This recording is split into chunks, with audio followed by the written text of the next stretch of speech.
Welcome to grandma kitchen. இன்னைக்கு நம்ம பார்க்க போகிறது ஒரு அவியலுங்க. அதுக்கு நான் வெள்ளை பூசணி போட்டிருக்கேன், கொத்தவரங்காய், அவரைக்காய், பீன்ஸு, முருங்கைக்காய், சேனக்கிழங்கு, திருக்கிழங்கு, கூர்க்கங்கிழங்குன்னு சொல்லுவோம் அது.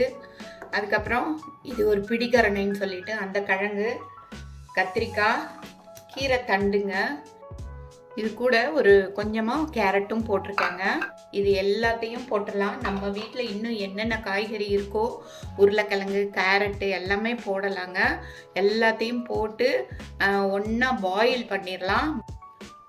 அவியலுக்கு நம்ம ஒரு பேஸ்ட் அரைக்கணும். அதுக்கு ஒரு மூடி தேங்காய், மீடியம் சைஸு தேங்காய் ஒரு மூடி,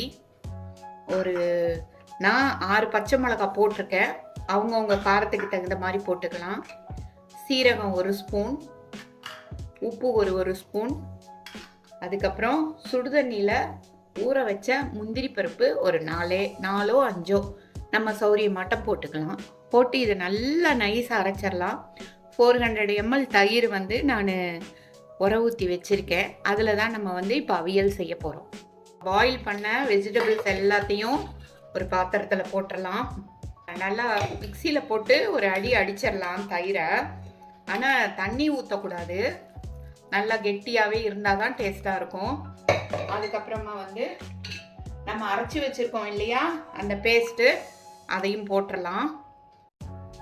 இப்போ நம்ம எல்லாம் போட்டு கலந்தாச்சு. கலந்துட்டு அடுப்பில் வச்சு ஒரு கொதி வரணும். இல்லாட்டினா அது கொஞ்சம் புளிப்பு தட்டிடும். அதனால் அடுப்பில் வச்சு ஒரு கொதி வரணும். இதுக்கு ஹைலைட்டே இந்த வாழை இலை தான். அதோட ஃப்ளேவர் உள்ளே இறங்குச்சுன்னா அவ்வளோ நல்லாயிருக்கும். தேங்காய் எண்ணெயும் வாழை இலையும் கொண்ட ஸ்பெஷலான ஒரு அவியல்.